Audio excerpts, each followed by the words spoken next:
Hello दोस्तों, dream of Bharat के YouTube channel में आप सभी लोगों का स्वागत है। दोस्तों आज इसी श्रृंखला में हम अगली वीडियो आप लोगों के सामने लेके आए हैं। दोस्तों आपने इसके पिछले वाले वीडियो में देखा था। दोस्तों हमने पढ़ा था कि आधुनिक भारत से संबंधित जो महान विभूतियाँ हैं, जो महान व्यक्तित्व हैं, उनसे संबंधित, उनसे जुड़ी हुई घटनाएँ, उनके द्वारा किए गए महत्वपूर्ण कार्य के बारे में हम लोग इसी टॉपिक पे हम लोग चर्चा कर रहे थे। दोस्तों तो आपने पिछले वीडियो में देखा, दोस्तों हमने समाजवादी मतलब जो समाज सुधारक व्यक्ति थे उनके बारे में चर्चा किया। इसके बाद जो धार्मिक सुधारवादी व्यक्ति थे उनके बारे में चर्चा किया। इसके बाद हमने देखा कि राजनीतिक, जिन्होंने राजनीति में अपना विशेष योगदान दिया था, राजनीतिक सुधारवादी व्यक्तित्व के बारे में देखा। इसके बाद हमने देखा राजनीतिक सुधारवादी व्यक्तित्व में दो कैटेगरी के हैं, एक तो हैं उदारवादी और दूसरे थे उग्रवादी। तो दोस्तों पिछले वाली वीडियो में आपने देखा तो जो राजनीतिक कैसे थे, उदारवादी, यानी वो मतलब अपनी बातों को अंग्रेज़ों के सामने अपनी बातों को रखने के लिए जो है वो विनम्र निवेदन करते थे, रिक्वेस्ट करते थे, पत्र देते थे, ठीक है, अपनी बातों को रखते थे। लेकिन ये जो शख्स थे, कौन, उग्रवादी विचारधारा के लोग, ये लोग ऐसे उदारवादियों की तरह नहीं थे। मतलब इनका मानना था कि आज़ादी हमारा क्या है, हमारा हक है और इसे हम लेके रहेंगे, ठीक है। अब चाहे उसके लिए छीनना पड़े, चाहे कुछ भी करना पड़े, लेकिन हम लोग क्या करेंगे, हम लोग संघर्ष करेंगे। उदारवादियों की तरह नहीं, हम लोग मतलब एक तरह से हम लोग निवेदन नहीं करेंगे, ठीक है, क्योंकि निवेदन करते करते वो लोग थक चुके थे एकदम। उन्होंने देखा कि हमारी बातों का जो है अंग्रेज़ों के ऊपर कोई इफेक्ट पड़ने वाला नहीं है। तो दोस्तों बिना समय गंवाए हुए हम लोग आते हैं अपने टॉपिक पे।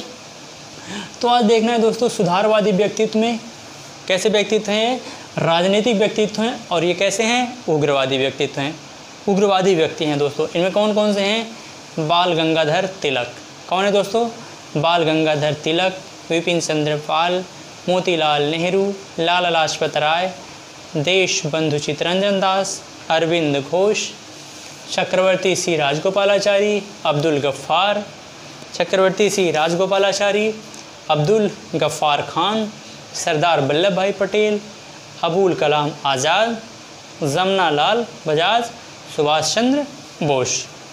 इतने लोग थे दोस्तों। कैसे थे ये सब उग्रवादी थे, उग्रवादी विचारधारा के थे दोस्तों। एक थे उदारवादी और दूसरे थे उग्रवादी।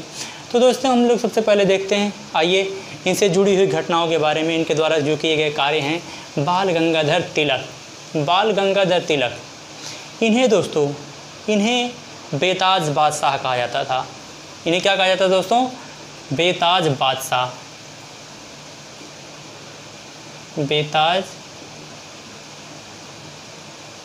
बेताज बादशाह। बाल गंगाधर तिलक को क्या कहा जाता था, बेताज बादशाह। हिंदू का राष्ट्रपिता इन्हें कहा जाता है दोस्तों। हिंदू को क्या कहा जाता है, राष्ट्रपिता। किसे दोस्तों, बाल गंगाधर तिलक को। बाल गंगाधर तिलक को क्या कहा जाता है दोस्तों, हिंदू राष्ट्रपिता, हिंदू राष्ट्र पिता, हिंदू राष्ट्र पिता कहा जाता है दोस्तों। किसे, बाल गंगाधर तिलक को। इन्हें दोस्तों इन्होंने पूना नवीन इंग्लिश विद्यालय की स्थापना की थी। पूना नवीन इंग्लिश विद्यालय, इन्होंने क्या किया दोस्तों, इन्होंने पूना नवीन इंग्लिश विद्यालय की भी क्या किया था, इन्होंने पूना नवीन विद्यालय की स्थापना किया था दोस्तों। इन्होंने पूना नवीन इंग्लिश विद्यालय का क्या था, स्थापना किया था। इन्होंने दोस्तों देशवासियों में, लोगों में राष्ट्रीय चेतना पैदा करने के लिए इन्होंने कई संगठन बनाए थे, कई संगठन की भी स्थापना किया था दोस्तों इन्होंने। जैसे अखाड़ा, इन्होंने एक मंच के रूप में अखाड़े का निर्माण किया था दोस्तों। अखाड़ा,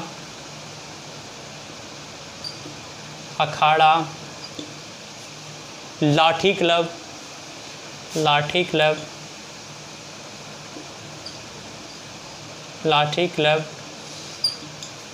गौ हत्या विरोधी सभा भी इन्होंने बनाई थी, गौ हत्या विरोधी सभा, गौ हत्या विरोधी सभा। इन्होंने क्या बनाया था दोस्तों, गौ हत्या विरोधी इन्होंने सभा भी बनाया था। गौ हत्या विरोधी इन्होंने सभा भी बनाया था। और दोस्तों इन्होंने राष्ट्रीय एकता मतलब लोगों में राष्ट्रीय चेतना पैदा करने के लिए इन्होंने 1893 में दोस्तों गणपति उत्सव मनाना प्रारंभ किया। 1893 में गणपति उत्सव 1893 में दोस्तों इन्होंने क्या किया, गणपति उत्सव मनाना प्रारंभ किया। दोस्तों 1893 में इन्होंने क्या किया, गणपति उत्सव मनाना प्रारंभ किया। 1895 दोस्तों 1895 में इन्होंने राष्ट्रीय एकता को बनाने के लिए, लोगों को एकजुट करने के लिए शिवाजी महोत्सव या शिवाजी उत्सव मनाना प्रारंभ किया। दोस्तों शिवाजी उत्सव मनाना प्रारंभ किया। कब दोस्तों, 1895 में। 1895 में दोस्तों इन्होंने क्या किया, शिवाजी उत्सव मनाना प्रारंभ किया। कब दोस्तों, 1895। 1893 में गणपति उत्सव, 1895 शिवाजी उत्सव। इन्होंने मराठा तथा केसरी पत्रिका का भी संपादन किया। इन्होंने मराठा तथा केसरी पत्रिका का भी संपादन किया। दोस्तों पत्र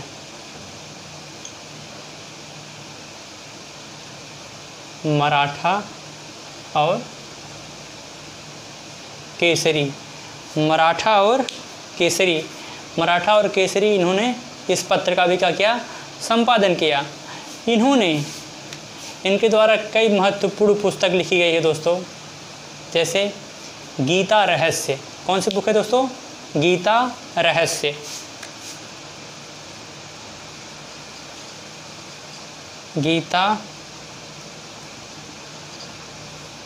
गीता रहस्य, ठीक, गीता रहस्य दोस्तों।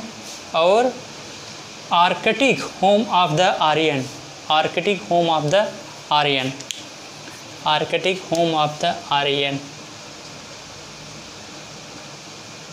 Arctic home of the Aryan, Arctic home of the Aryan. इन्होंने स्टेटमेंट दिया था कि आर्य जो कहाँ से आए थे, वो आर्कटिक क्षेत्र से आए थे। ये किसका स्टेटमेंट था दोस्तों, तो ये बाल गंगाधर तिलक का ही था। बाल गंगाधर तिलक का ही स्टेटमेंट था दोस्तों। क्या था कि जो आर्य आए थे, वो आर्य कहाँ से आए थे, आर्कटिक क्षेत्र से आए थे। दोस्तों इन्होंने 1916 में दोस्तों इन्होंने होम रूल लीग की भी स्थापना किया था। कब दोस्तों, 1916 में। 1916 में दोस्तों पूना में होम रूल, नोट करते चलिएगा दोस्तों। आज की क्लास ये बहुत ही इम्पोर्टेंट है दोस्तों, बहुत ही महत्वपूर्ण है। होम रूल 1916 में दोस्तों होम रूल की भी स्थापना किया था। कहाँ, पूना में दोस्तों। पूना में इनके द्वारा क्या गया था, पूना में इनके द्वारा दोस्तों 1916 में होम रूल लीग की भी स्थापना की गई थी। और दोस्तों इंडियन अर्नेस्ट के लेखक वैलेंटाइन सीरोल ने इन्हें भारतीय असंतोष का जनक कहा था। दोस्तों बाल गंगाधर तिलक को इंडियन अर्नेस्ट के लेखक वैलेंटाइन सीरोल ने इन्हें भारतीय असंतोष का जनक कहा था। दोस्तों इंडियन अर्नेस्ट के लेखक, इंडियन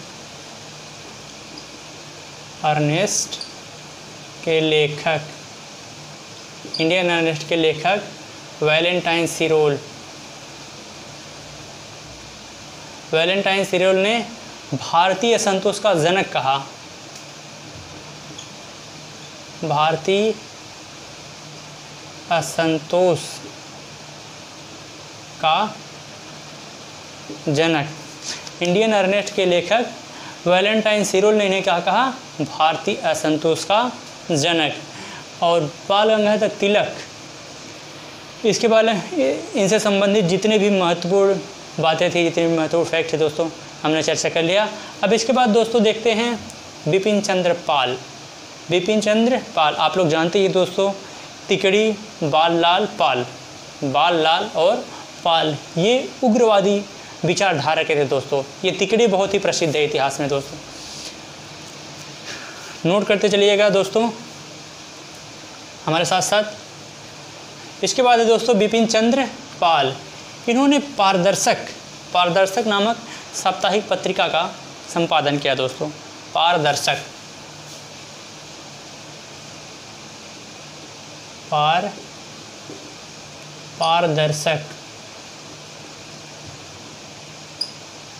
साप्ताहिक पत्रिका, पारदर्शक साप्ताहिक पत्रिका क्या किया दोस्तों? संपादन। इन्होंने क्या किया?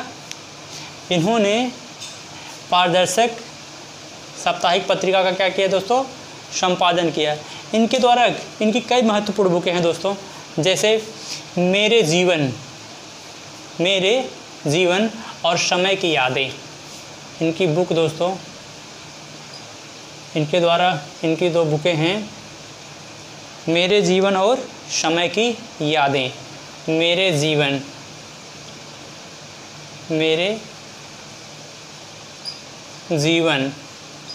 मेरे जीवन और समय की यादें,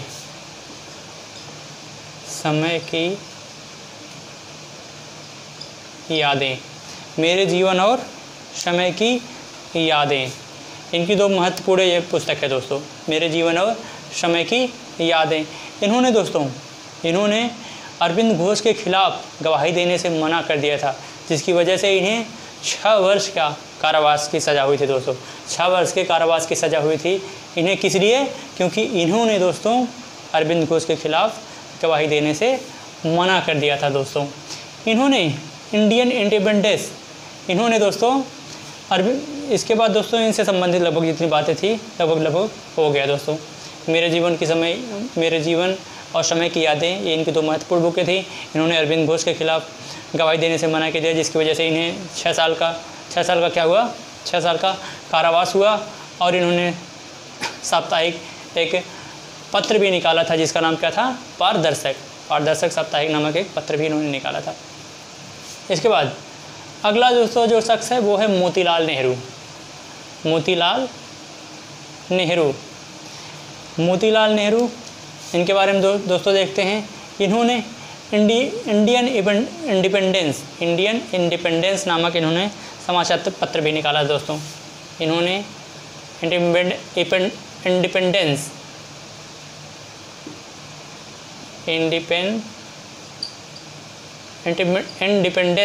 नामक समाचार पत्र, इंडिपेंडेंस नामक समाचार पत्र इन्होंने निकाला था। सीआर दास के साथ मिल करके 1923 में सीआर दास के साथ मिल करके स्वराज पार्टी की स्थापना करते हैं। स्वराज पार्टी की स्थापना करते हैं और स्वराज पार्टी के महामंत्री के पद पर नियुक्त होते हैं। महामंत्री के पद पर नियुक्त होते हैं दोस्तों। ये एक प्रख्यात जो अधिवक्ता थे और 1928 में भारत सचिव बर्किनहेड के द्वारा चुनौती दिए जाने को इन्होंने तुरंत स्वीकार किया और इन्होंने भारतीयों के लिए एक संविधान प्रारूप तैयार किया जिसे हम लोग नेहरू रिपोर्ट के नाम से जानते हैं दोस्तों। नेहरू रिपोर्ट के नाम से जानते हैं। 1928 में इन्होंने नेहरू रिपोर्ट प्रस्तुत किया था दोस्तों। 1928 में दोस्तों नेहरू रिपोर्ट प्रस्तुत किया था दोस्तों। और 1928 में इन्होंने कांग्रेस के अधिवेशन की अध्यक्षता भी इन्हीं के द्वारा दोस्तों किए गए थे। और ये आप लोग ये भी जानते हैं दोस्तों, ये जवाहरलाल नेहरू के पिता थे, पंडित मोतीलाल नेहरू। लाला लाजपत राय को दोस्तों शेरे पंजाब और पंजाब केसरी के उपाधियों से नवाजा गया था, उपनाम से इन्हें बुलाया जाता था, कहा जाता था दोस्तों शेरे पंजाब और पंजाब केसरी। शेरे पंजाब, शेर ए पंजाब और पंजाब केसरी। हाँ दोस्तों, जी हाँ, इन्हें लाला लाजपत राय को शेरे पंजाब और पंजाब केसरी के नाम से जाना जाता है दोस्तों।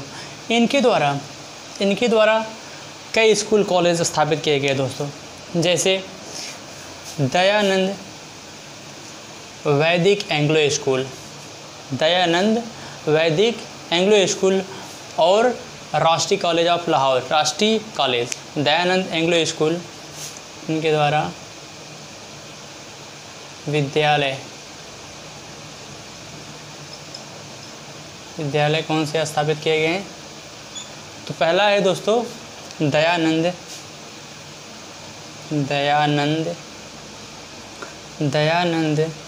वैदिक एंग्लो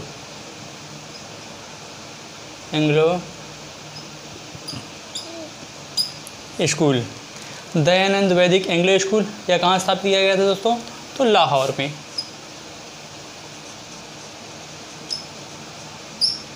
लाहौर में। और दूसरा राष्ट्रीय कॉलेज, राष्ट्रीय कॉलेज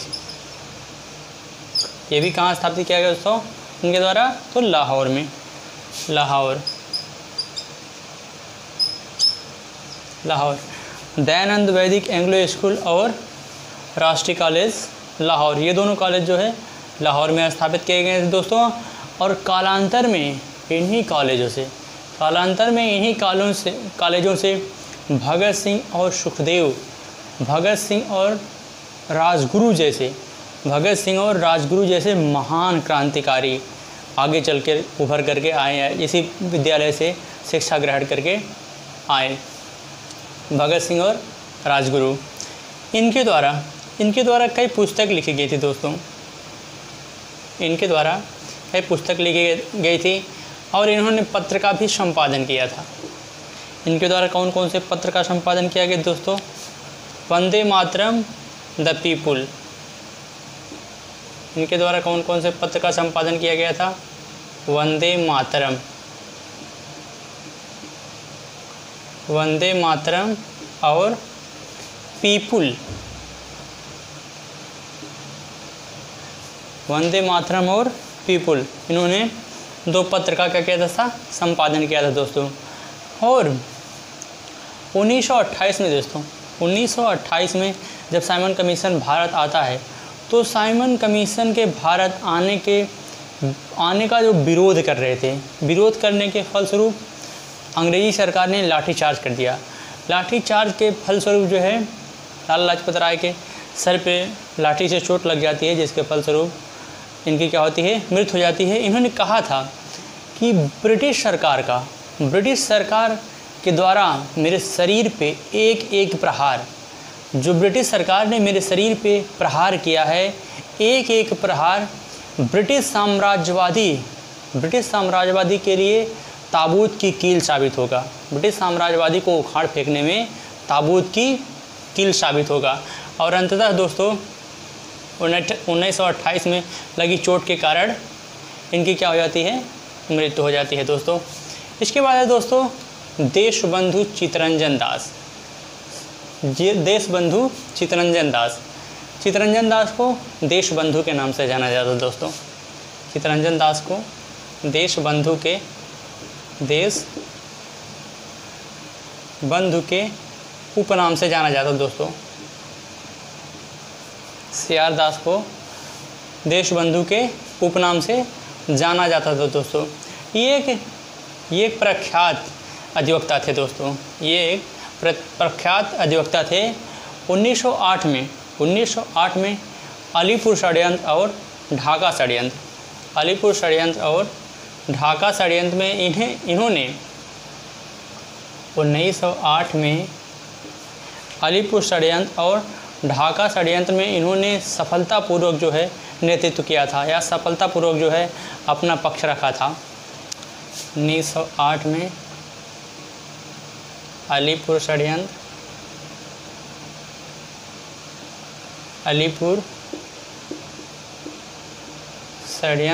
और ढाका षड्यंत्र का सफल नेतृत्व किया था। सफलतापूर्वक पक्ष रखा था।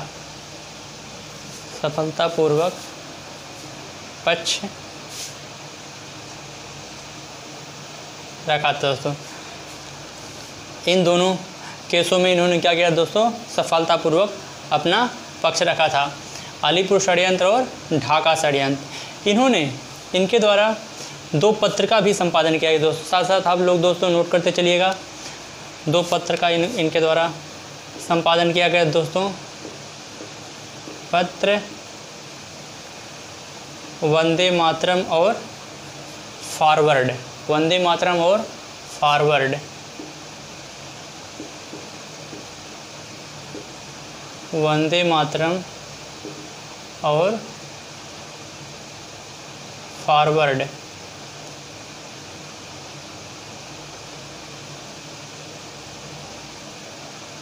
वंदे मातरम और फॉरवर्ड।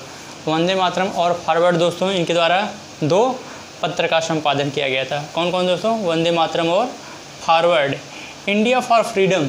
इंडिया फॉर फ्रीडम इनकी एक बुक थी दोस्तों। इंडिया फॉर फ्रीडम इनकी एक बुक थी दोस्तों। India for freedom.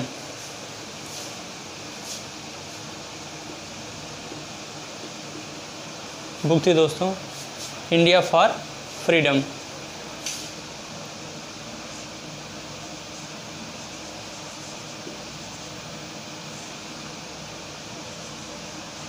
India for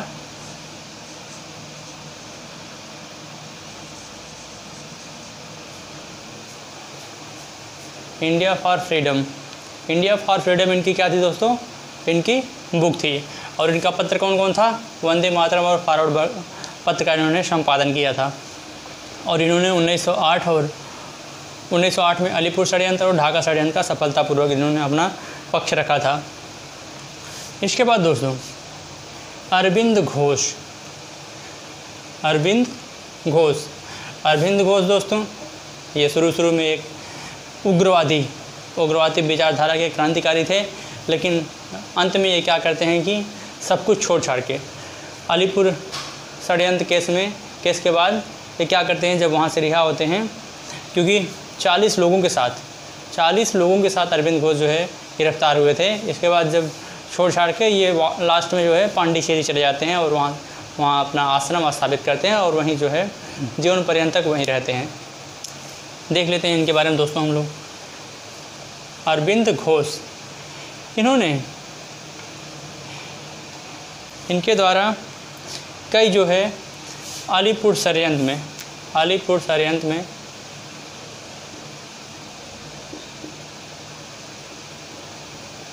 1908 में अलीपुर षड्यंत्र में लगभग 40 लोगों के साथ 40 लोगों के साथ इन्हें क्या होता है, इन्हें गिरफ्तार किया जाता है। और अरविंद घोष के खिलाफ दोस्तों बिपिन चंद्र पाल गवाही न देने का इन्हें 6 वर्ष की क्या हुई थी, 6 वर्ष 6 माह का कारावास हुआ था दोस्तों। किसको? बिपिन चंद्र पाल को। किसके विरुद्ध? तो अरविंद घोष के विरुद्ध दोस्तों। इसके बाद दोस्तों देखते हैं कि ये 1916 में पांडिचेरी के ओरविले में अपना आश्रम स्थापित करते हैं दोस्तों। 1916 में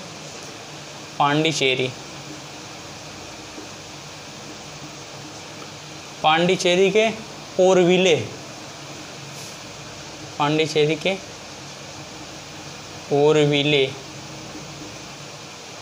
औरविले में क्या करते हैं दोस्तों, पांडिचेरी के औरविले में अपना आश्रम स्थापित करते हैं, आश्रम स्थापित करते हैं। इनके द्वारा दोस्तों कई महत्वपूर्ण पुस्तक भी लिखी गई है, नोट करते चलिएगा दोस्तों साथ साथ। तो हम देख लेते हैं इनके द्वारा कौन कौन सी इनकी पुस्तकें थी दोस्तों।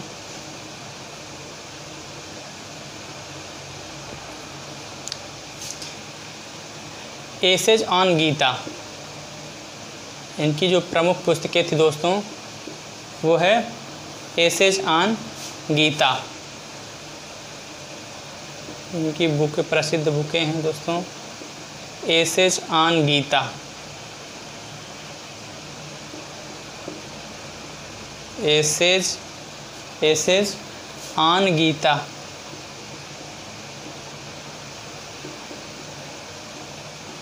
Essays on Gita. इनकी पुस्तक है दोस्तों सावित्री। इनकी और दूसरी कौन सी पुस्तक है दोस्तों, तो सावित्री, सावित्री दोस्तों। दूसरी इनकी कौन सी पुस्तक है दोस्तों, तो सावित्री। और तीसरी जो है दोस्तों पुस्तक इनकी है life divine,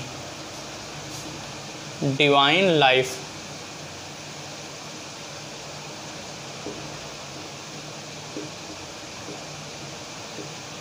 divine life, divine life, divine life दोस्तों जो है इनकी पुस्तक है, यह इनकी ऑटोबायोग्राफी है। डिवाइन लाइफ क्या है दोस्तों, इनकी आत्मकथा है। डिवाइन लाइफ क्या है, आत्मकथा है दोस्तों, आत्मकथा है।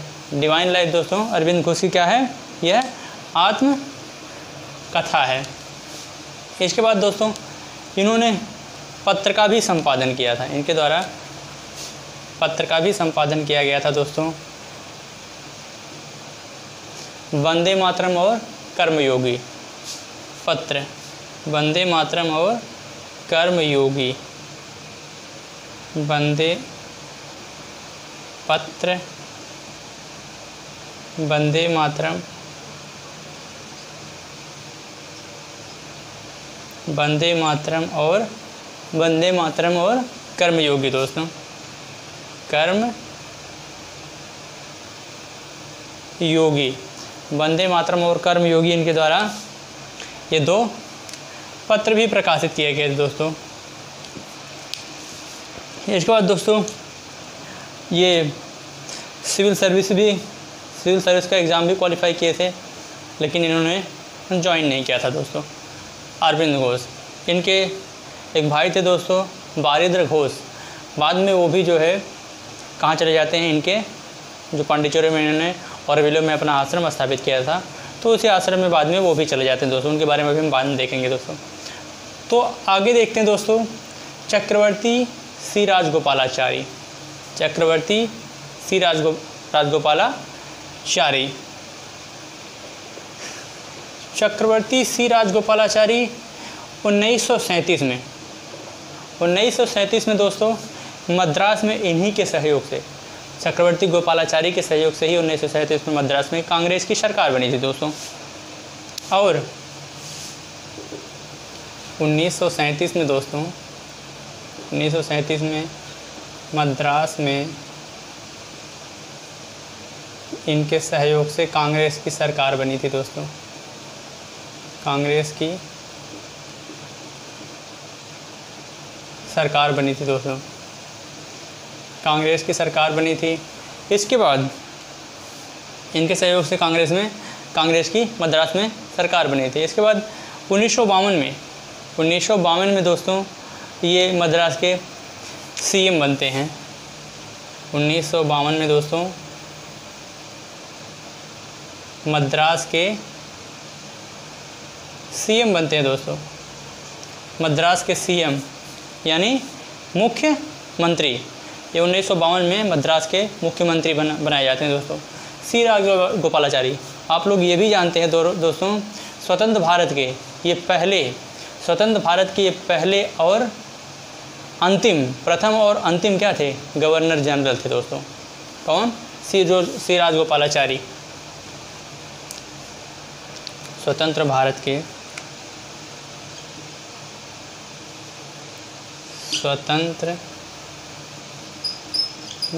के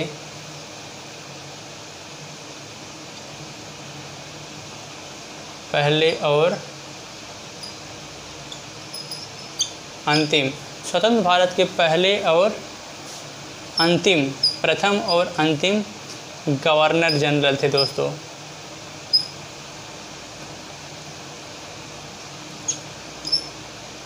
गवर्नर जनरल थे दोस्तों। ये दोस्तों स्वतंत्र भारत के पहले और अंतिम क्या थे? गवर्नर जनरल थे। कौन? सी राजगोपालाचारी। 1954 में दोस्तों, 1954 में इनके योगदान के कारण इन्हें भारत रत्न दिया जाता है। 1954 में दोस्तों भारत रत्न दिया जाता है इन्हें, भारत रत्न। सी आर गोपालाचारी दोस्तों क्या दिया जाता है? 1954 में भारत रत्न दिया जाता है। इसके बाद दोस्तों महात्मा गांधी, जिस तरह से महात्मा गांधी ने वो नमक कानून मतलब दांडी मार्च यात्रा करके जो है नमक कानून तोड़ा था, उसी तरह से दक्षिण भारत में इन्होंने भी जो है क्या किया था? मार्च किया था। ठीक। इसके बाद दोस्तों आगे देखते हैं हम लोग इनकी पुस्तक के बारे में देख लेते हैं दोस्तों। चक्रवर्ती राजगोपालाचारी के पुस्तक स्वराज और सत्यमेव जयते। इनकी 2 पुस्तकें हैं दोस्तों, स्वराज और सत्यमेव जयते। इनकी कौन कौन सी पुस्तकें हैं दोस्तों? स्वराज और सत्यमेव जयते। इनकी 2 बुक हैं, स्वराज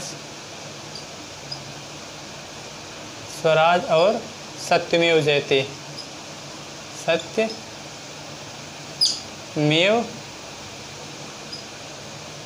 जयते, स्वराज और सत्यमेव जयते, ये इनकी 2 पुस्तकें हैं दोस्तों। इसके बाद दोस्तों देख लेते हैं अब्दुल गफ्फार खान अब्दुल गफ्फार।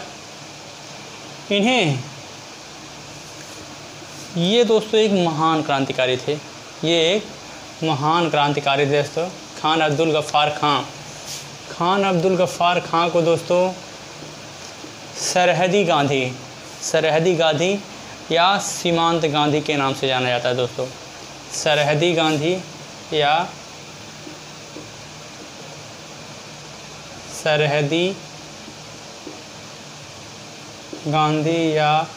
सीमांत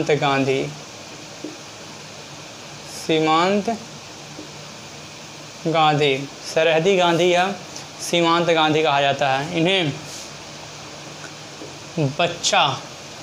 बच्चा खान भी कहा जाता है, बच्चा खान भी कहा जाता है। इन्हें बादशाह खान भी कहा जाता है दोस्तों, बादशाह खान भी कहा जाता है, बादशाह खान भी कहा जाता है दोस्तों। इन्हें बादशाह खान भी कहा जाता है दोस्तों। इन्हें क्या कहा जाता है दोस्तों? बादशाह खान भी कहा जाता है, और ये बादशाह खान भी कहा जाता है दोस्तों। इसके बाद इनके बारे में दोस्तों देख लेते हैं। इन्होंने एक संगठन बनाया था दोस्तों। कौन संगठन था वो? खुदाई खिदमतगार। उत्तर पश्चिम क्षेत्रों में इन्होंने क्या किया था? एक संगठन बनाया था दोस्तों, खुदाई खिदमतगार दोस्तों। संगठन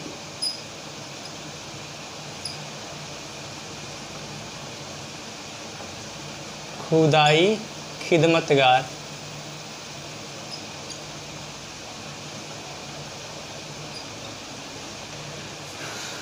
इन्होंने खुदाई खिदमतगार नामक एक संगठन भी बनाया था, और यहाँ से ये लाल कुर्ती नामक आंदोलन चलाते थे। क्या चला दोस्तों?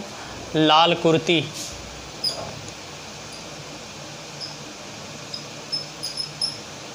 लाल कुर्ती आंदोलन। लाल कुर्ती क्या कहते जाते तो लाल कुर्ती आंदोलन ये चलाते थे। इसके बाद दोस्तों इन्होंने पख्तून नामक एक पत्र का भी क्या किया था संपादन किया दोस्तों।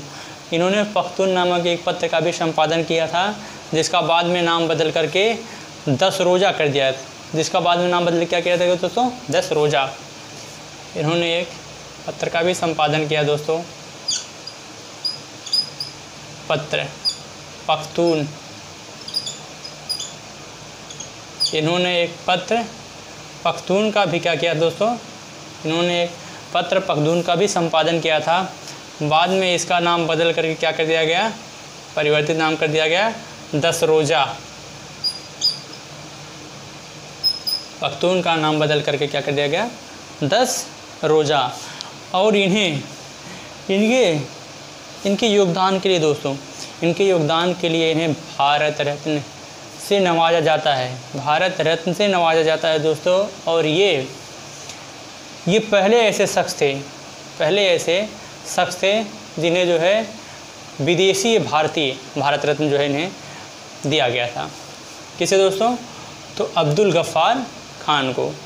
और ये हमेशा से दोस्तों, इनका हमेशा से जो है भारत के प्रति एक अटूट लगाव था। इन्होंने भारत के लिए मतलब हमेशा जो है भारत, अखंड भारत का जो है इन्होंने सपना देखा था। ये कभी नहीं चाहते थे कि भारत का क्या हो, विभाजन हो। ये उसके विरोध में थे, गांधी की तरह ये भी क्या उसके विरोध में थे दोस्तों। इसके बाद दोस्तों सरदार वल्लभ भाई पटेल।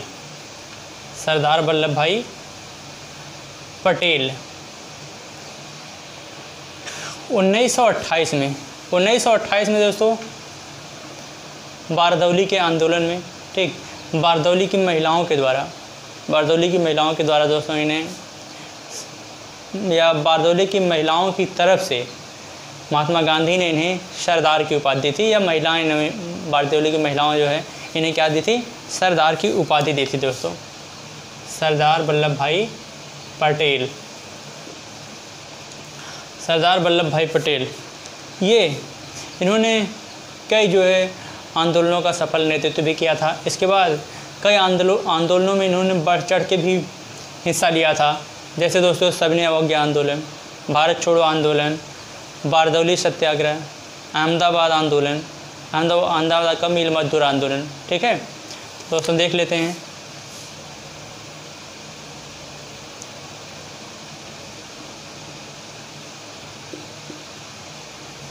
बारदौली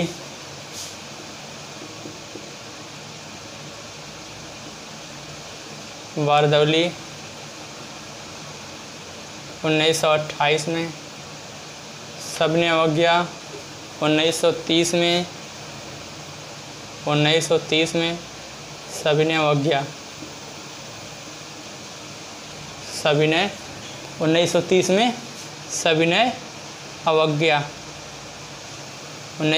सविनय अवज्ञा, और 1942 में भारत छोड़ो आंदोलन में, 1942 में भारत छोड़ो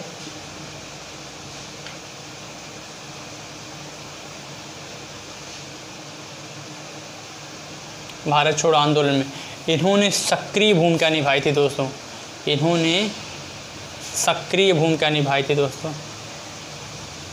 सक्रिय भूमिका इन सभी आंदोलनों में इनकी जो है क्या थी दोस्तों, सक्रिय भूमिका थी। ठीक है दोस्तों, बारदौली, सविनय अवज्ञा और भारत छोड़ो आंदोलन में। 1931 के कांग्रेस के कराची अधिवेशन की अध्यक्षता भी इनके द्वारा की जाती है दोस्तों। 1931 के कराची अधिवेशन की अध्यक्षता जो है दोस्तों किसके द्वारा की जाती है, तो वो इन्हीं के द्वारा किया जाता है दोस्तों। इसके बाद सरदार पटेल के द्वारा ही। इसके बाद जब भारत आज़ाद होता है दोस्तों, तो ये भारत के प्रथम क्या बनते हैं, उप प्रधानमंत्री, वाइस प्राइम मिनिस्टर जो है वो यही बनते हैं दोस्तों। कौन, सरदार पटेल। उप प्रधानमंत्री,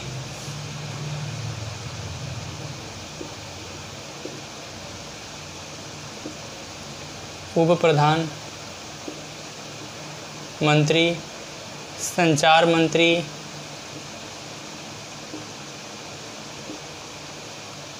उप प्रधानमंत्री, संचार मंत्री, गृह मंत्री,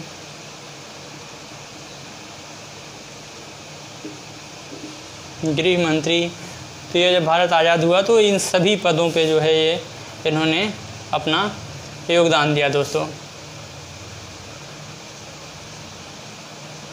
प्रथम इन्होंने अपना महत्वपूर्ण योगदान दिया। उप प्रधानमंत्री के पद को भी इन्होंने सुशोभित किया, संचार मंत्री के पद पे भी थे, और ये गृह मंत्री के पद को भी इन्होंने क्या किया दोस्तों, इन्होंने सुशोभित किया। इसके बाद दोस्तों 365 दिनों में 365 दिनों में इन्होंने 365 दिनों में दोस्तों 365 दिनों में इन्होंने 365 दिनों में 562 राज्यों अथवा रियासतों को दोस्तों 365 दिनों में राज्यों अथवा रियासतों को इन्होंने भारतीय संघ में क्या किया, विलय करने में इनकी बहुत ही महत्वपूर्ण भूमिका रही दोस्तों, बहुत ही महत्वपूर्ण भूमिका रही इन देशी रियासतों को विलय करने में दोस्तों। इसके बाद इनके बारे में और कुछ देख लेते हैं दोस्तों। 1991 में इन्हें भारत रत्न दिया गया दोस्तों। 1991 में इन्हें क्या दिया गया, 1991 में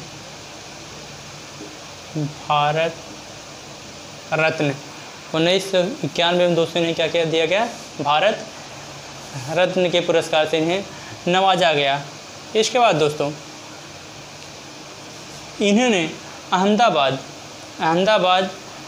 का जो हवाई अड्डा था, बाद में उसका नाम बदल करके जो है सरदार वल्लभ भाई पटेल अंतर्राष्ट्रीय हवाई अड्डा कर दिया गया। और अब लोग जानते हैं दोस्तों स्टैचू ऑफ यूनिटी जो है वो सरदार वल्लभ भाई पटेल की ही है। ठीक है दोस्तों, तो हमें लगता है कि इनके बारे में लगभग बातें हो गई दोस्तों। इसके बाद अब हम लोग देखते हैं अबुल कलाम आज़ाद के बारे में दोस्तों। अबुल कलाम आज़ाद ये भारत के पहले क्या थे दोस्तों, शिक्षा मंत्री। भारत के पहले शिक्षा मंत्री थे दोस्तों। कौन? अबुल कलाम आज़ाद।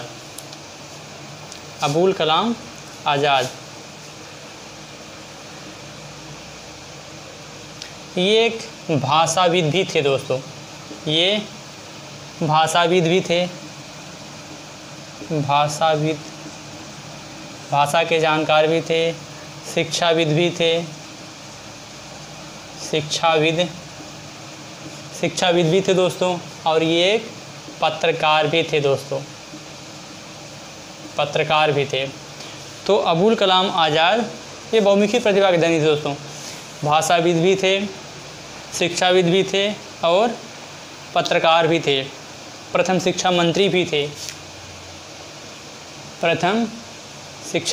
दोस्तों। प्रथम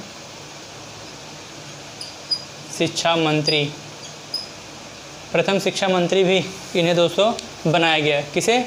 अबुल कलाम आज़ाद को दोस्तों। और इन्होंने अल हिलाल पत्र का भी इन्होंने संपादन किया दोस्तों। अल हिलाल पत्र का संपादन किया दोस्तों। अल हिलाल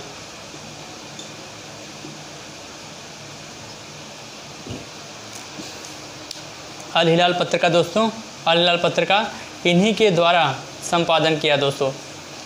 इसके बाद इनकी कई प्रसिद्ध पुस्तकें थी दोस्तों, देख लेते हैं। इंडिया विंस फ्रीडम, जैसे इंडिया विंस फ्रीडम, इनकी प्रसिद्ध बुकें थी दोस्तों। India wins freedom, India wins freedom, India wins freedom, India wins freedom. India wins freedom. Ghubar e खातिब, गुबार ए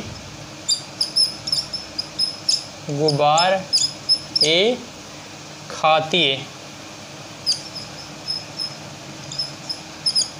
गुबार ए खातिए। और दास्तां ए करबला,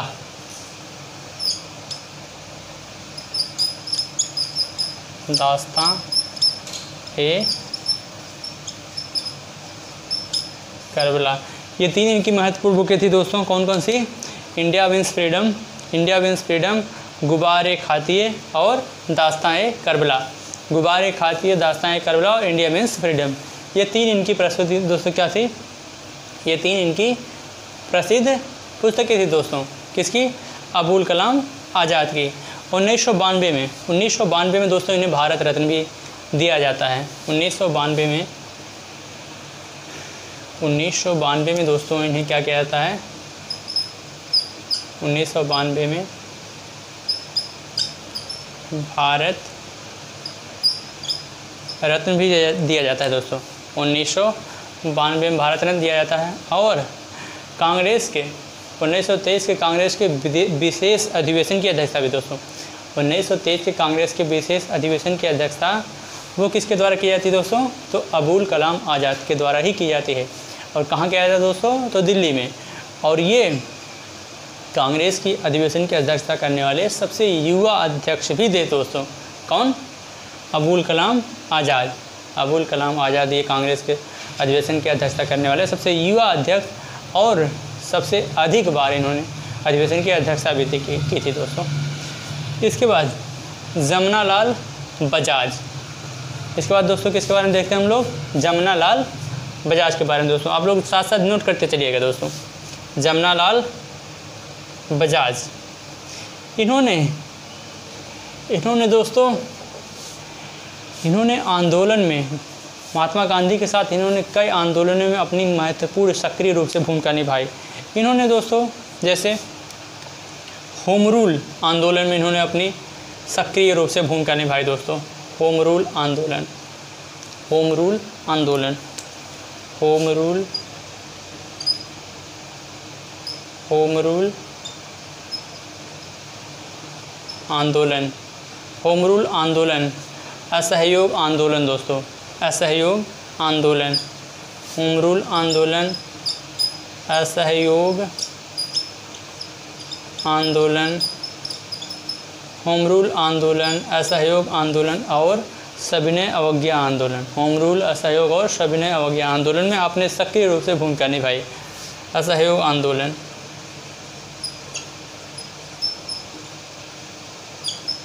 असहयोग, असहयोग आंदोलन, असहयोग आंदोलन दोस्तों आपने क्या किया?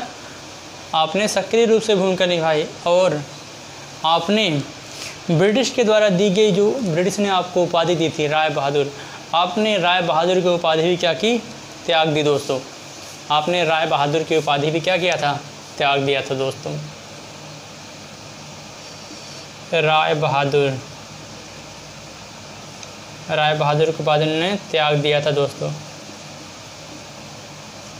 राय बहादुर की उपाधि दोस्तों इन्होंने क्या किया?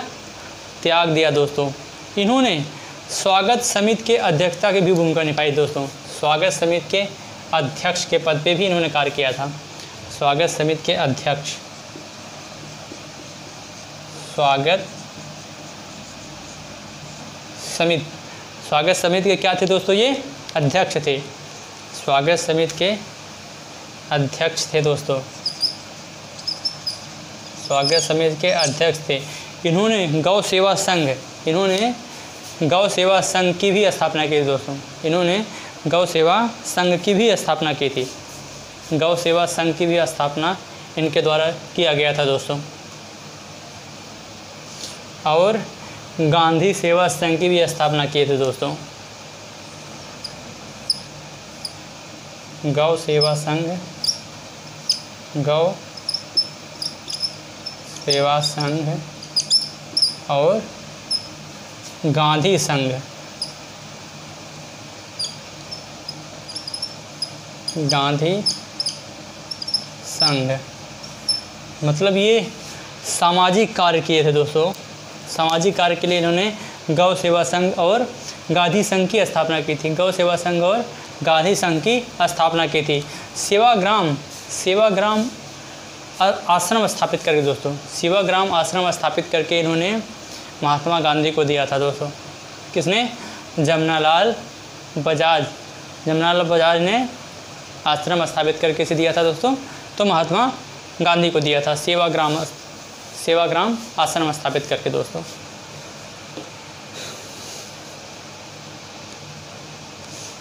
सेवाग्राम आश्रम स्थापित करके दोस्तों,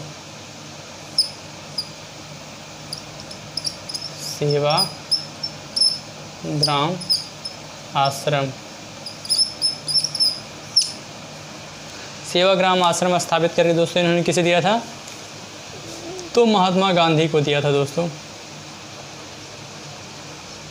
महात्मा गांधी को दिया था। इतिहास में दोस्तों, इतिहास में इन्हें महात्मा गांधी के चौथे पुत्र के रूप में स्वीकार किया गया है। किसे दोस्तों? जमनालाल बजाज को। जमनालाल बजाज को इतिहास में महात्मा गांधी के चौथे पुत्र के रूप में स्वीकार किया गया दोस्तों। इसके बाद हम लोग देखते हैं दोस्तों सुभाष चंद्र बोस। सुभाष चंद्र बोस ये एक महान शख्सियत है दोस्तों। ये एक महान स्वतंत्रता सेनानी थे दोस्तों। इनके बारे में जितना भी कहा जाए दोस्तों कम है। इन्होंने देश को स्वतंत्र कराने के लिए अपने जीवन की बलिदान अपने जीवन का बलिदान दे दिया, अपनी कुर्बानी दे दी दोस्तों। ऐसे महान पुरुषों को दोस्तों आने वाली पीढ़ियां युगों तक याद रखेंगी दोस्तों। सुभाष चंद्र बोस दोस्तों 1921 में ये सिविल सर्विस के एग्ज़ाम क्वालिफाई करते हैं दोस्तों, और ये इनका चौथा रैंक था दोस्तों। इनका सिविल सर्विस में कौन सा रैंक था? चौथा रैंक था दोस्तों। इन्होंने अपना ग्रेजुएशन जो है कलकत्ता विश्वविद्यालय से किया था, और ये पैदा कहाँ हुए थे आप लोग जानते हैं दोस्तों? उड़ीसा के कटक शहर में। ठीक, इसके बाद इन्होंने 1921 में सिविल सर्विस एग्ज़ाम क्वालिफाई किया। ICS एग्ज़ाम इन्होंने क्वालिफाई किया। ICS 1921 में ICS का एग्ज़ाम 1921 में क्वालिफाई किया। इसके बाद में जो है त्यागपत्र दे करके ये वापस भारत आ गए। इसके बाद दोस्तों ये लगभग 11 बार लगभग ये जेल में गए थे दोस्तों।